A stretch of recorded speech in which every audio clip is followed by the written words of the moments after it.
Hello friends, कैसे आप सब। आई होप सब ठीक होंगे और अच्छे से अपने एग्जाम की प्रिपरेशन कर रहे होंगे। तो आज की हमारी सीरीज में हम पढ़ेंगे टिश्यू निमाटोड्स के बारे में, जो कि हेलमिंथेस का एक पार्ट है।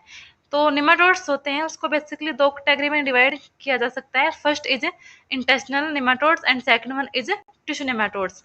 जो इंटेस्टिनल निमाटोड्स है उसके बारे में मैंने पहले ही एक वीडियो में पढ़ाया है, आप वहां से उसको देख सकते हैं। और आज हम पढ़ेंगे टिश्यू नेमाटोड्स के बारे में। तो टिश्यू नेमाटोड्स क्या होते हैं? तो टिश्यू नेमाटोड्स है वो ग्रुप होते हैं निमाटोड्स का, जो कि बहुत सारे डिजीज ह्यूमंस के अंदर कोज कर सकते हैं। और जो डिजीज वो कोज करते हैं वो एसिम्टोमेटिक भी हो सकते हैं और ऐसे भी हो सकते हैं कि वो डेथ को कोज करे, यानी कि उसके कारण डेथ भी हो सकते हैं, इतने डेंजरस भी हो सकते हैं। और कुछ इतने डेंजरस नहीं होते, कुछ ऐसे होते हैं कि उनके इवन हमें सिम्टम्स भी पता नहीं लगती। तो ये होते हैं टिश्यू निमाटोड्स। तो टिश्यू निमाटोड्स की जो स्पीसीज होती हैं वो होती हैं विविपोर्स। कैसी होती हैं? वो होती हैं विविपोर्स। तो जो विविपोर्स होते हैं, विविपोर्स का मतलब होता है कि वो जब रिप्रोड्यूस करते हैं तो वो अंडे नहीं देते हैं, वो सीधा अपने बच्चों को वो जन्म देते हैं। तो विविपोर्स होते हैं और इनके अंदर जो L3 स्टेज होती हैं वो कोज करती हैं डिजीज, वो इन्फेक्टिव स्टेज होती है इनकी। तो L3 स्टेज का जो माइक्रोफिलेरिया होता है वो इन्फेक्शन को कोज करता है। अब जो माइक्रोफिलेरिया होता है उसको दो कैटेगरी में डिवाइड किया जा सकता है on the basis of their seeds. First one is कि जो माइक्रोफिलेरिया सीड्स होते हैं वो, और कुछ होते हैं जो अनसीड्स होते हैं।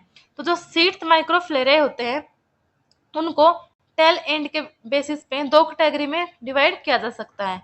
तो फर्स्ट में तो क्या है कि टेल एंड तक न्यूक्लियाई प्रेजेंट नहीं होती, ठीक है। उसका एग्जांपल हो जाएगा वुचरेरिया बेनक्राफ्टी, यानी कि जो इसका जैसे मान लो ये कोई स्पीसीज है और यहाँ पर जो टेल इसका जो एंड होता है यहाँ पर कोई न्यूक्लियस प्रेजेंट नहीं होता, तो उसका एग्जांपल हो जाएगा वुचरेरिया बेनक्राफ्टी। और जो सेकंड वन है इसका ये होता है कि जो टेल टिप है वहां तक न्यूक्लियाई एक्सटेंड होता है। फिर इसको भी इसकी पोजीशन के हिसाब से, इसके अरेंजमेंट के हिसाब से दो कैटेगरी में डिवाइड किया गया है। फर्स्ट ये है कि जो न्यूक्लियाई है वो टेल टिप तक रो रो में प्रेजेंट हो, ठीक है, रो यानी कि लाइन में वो प्रेजेंट हो। उसका एग्जांपल हो जाएगा लोआ लोआ। लोआ लोआ जो है उसके अंदर टेल टिप में जो न्यूक्लियाई है वो रो की फॉर्म में प्रेजेंट होता है। और सेकंड वन क्या है इसका? सेकंड है कि जो टिल टेप है उसके अंदर न्यूक्लियाई है बस दो ही होती है, दो न्यूक्लियाई प्रेजेंट होती है उसकी टेल टिप में। तो इसका एग्जांपल हो जाएगा ब्रूजिया मलाई। तो यहाँ से क्वेश्चन कैसे पूछा जा सकता है? यहाँ से क्वेश्चन ऐसे पूछा जा सकता है कि वो कौन सी माइक्रोफ्लेरिया, किसका माइक्रोफ्लेरिया है जिसके कि अंदर न्यूक्लियाई प्रेजेंट नहीं होता टेल टिप तक और जो कि सीड है। तो उसका क्या आंसर हो जाएगा? वो हो जाएगा वुचेरिया। तो इस तरीके से यहाँ से क्वेश्चन अराइज हो सकता है। अब जो अनसीड माइक्रोफ्लेरिया है उसको टेल एंड के बेस पे दो कैटेगरी में डिवाइड किया जा सकता है। फर्स्ट तो वही कि जो जहाँ पर न्यूक्लियाई एक्सटेंड होती है अप टू टेल टिप तक, उसका एग्जाम्पल है मैंसोनेला परस्टेन। और दूसरा एग्जाम्पल इसका मैंसोनेला स्ट्रेप्टोकेर का। तो ये एग्जाम्पल है जहां पर टेल टिप तक न्यूक्लियर एक्सटेंड होता है इन केस ऑफ अनसीड माइक्रोफ्लेरा।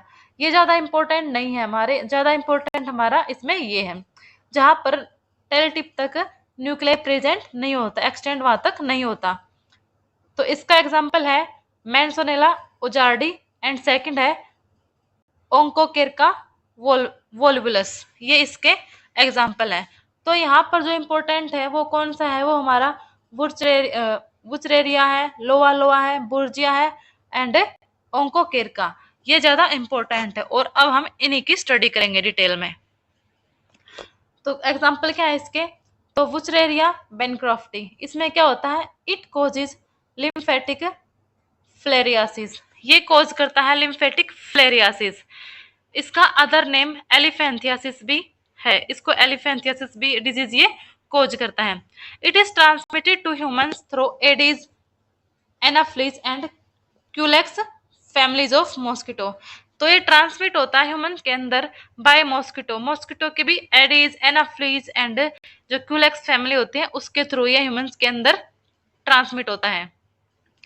अब जो ये होता है वुचरेरिया, ये कैसा होता है, विविपोर्स होता है, और इसके जो L3 स्टेज होते हैं माइक्रोफ्लेरिया की, वो इन्फेक्ट करती है। तो जो बैनक्राफ्टी है वो क्या करता है, carries out it's life cycle in 2 host. उसके 2 होस्ट होते हैं, पूरी लाइफ वो 2 होस्ट के अंदर रहता है। फर्स्ट है जो डेफिनेटिव होस्ट होता है, वो होता है ह्यूमन, यानी कि ह्यूमन के अंदर वो अपना रिप्रोडक्शन करता है, अपनी पूरी जो जिंदगी है वहां पर वो बिता देता है। और इंटरमीडिएट होस्ट होता है, वो होता है इसका मॉस्किटो, जो कि मैंने आपको बताया है। ठीक है, और जो डिजीज ये कॉज करता है उसका नाम क्या है, फिलेरिया, और या फिर उसको हम बोल सकते हैं एलिफेंथियासिस। ये डिजीज वो कॉज करता है। नेक्स्ट इज लोवा लोवा। लोवा लोवा है, इसका अदर नेम आई वोम भी है, क्योंकि ज्यादा इफेक्ट हमारी आईज को करता है। तो जो लोवा का प्राइमरी होस्ट होता है वो मैन होता है, यानी कि ह्यूमन होता है, और जो सेकेंडरी होस्ट होता है वो होता है इसका शिशोप्स, यानी कि डियर फ्लाई। ठीक है, डियर फ्लाई वेक्टर होता है इसका, जो कि ह्यूमन के अंदर ये डिजीज को कोज करता है। अब जो डिजीज की बात करते हैं इसकी, तो इट कैन कोज स्किन और आई डिजीज। तो ये स्किन और आई डिजीज को कोज करता है, और उस डिजीज का नाम है, इसके नाम नाम के ऊपर ही है वो नाम, उसका नाम है लोयासिस। ठीक है, और इसको बोल सकते हैं हम कंजक्टिवा आई या फिर पिंक आई। तो ये कोज करता है कौन, लोवा लोवा। नंबर 3 है इसका, वो है ब्रूजिया मलाई। तो ब्रूजिया मलाई है, उसका प्राइमरी होस्ट ह्यूमन है, एंड सेकेंडरी होस्ट है उसका है वो मॉस्किटो। एनाफ्लिस भी हो सकता है और एडिस भी हो सकता है। तो ब्रूजिया मलाई है वो सिमिलर होता है हमारा जो वुचरेरिया बैनक्राफ्टी था उसके ही सिमिलर होता है, और डिजीज भी वही कॉज करता है, लिम्फेटिक फ्लेरियासिस। ये डिजीज ये कोज करता है, यानी कि जो लिम्फ होते हैं उनके अंदर इन्फेक्शन ज्यादा होता है, और हमारे जो लिम्फ है वो फूल जाते हैं ज्यादातर। जो ये हमारा लोअर पार्ट होता है बॉडी का, वहां पर ये ज्यादा इफेक्ट करता है। उसमें जैसे पैर हैं बहुत ज्यादा मोटे हो जाएंगे, बहुत ज्यादा स्वेलिंग उसके अंदर आ जाएंगे, किसके कारण, क्योंकि वहां पर लिम्फ है वो ज्यादा इकट्ठा हो जाएगा, और जो लिम्फ की जो भी नलियां होती हैं वो ब्लॉक कर देते हैं, और इसी वजह से जो हमारे पैर हैं वो ज्यादा फूल जाते हैं, जिसको भी डिजीज होती है उसके पैर वो ज्यादा फूल जाते हैं। ठीक है, तो जो बेसिक डिफरेंस होता है बुर्जिया मलाई में और वुचरेरिया बैनक्राफ्टी में, वो क्या होता है कि जो बुर्जिया मलाई होता है उसकी शीत पिंक कलर की होती है, वेरा जो वुचरेरिया बैनक्राफ्टी होती है उसकी शीत कलरलेस होती है। ठीक है, तो ये मेनली डिफरेंस होता है इनके बीच में। अदरवाइज ये जो डिजीज है वो सेम ही कोज करते हैं, ज्यादा इनमें डिफरेंस कोई नहीं होता है। नेक्स्ट जो फोर्थ है वो है हमारा ओंकोसेर का वोल्वुलस। ठीक है, Onchocerca volvulus, also known as river blindness. इसका अदर नेम होता है वो होता है रिवर ब्लाइंडनेस। जो डिजीज ये कोज करता है उसका नाम होता है ओंकोसेरियासिस। ठीक है, onchocerciasis is the name of disease that is caused by Onchocerca volvulus. होते हैं वो होते हैं सिवियर ईचिंग होती है, bumps in skin and blindness, ये सिम्टम्स होते हैं ओंकोसेरियासिस के। It is spread by the bite of black fly. तो जो ब्लैक फ्लाई है वो इसका वेक्टर होता है, जो कि इस डिजीज को ह्यूमंस के अंदर लेके आता है। तो ये जो मेन डिजीज थी जो कि हमें टिश्यू निमाटोड्स के अंदर पढ़नी थी। तो ठीक है फ्रेंड्स, कल मिलते हैं हम एक और नई वीडियो के साथ, तब तक के लिए बाय।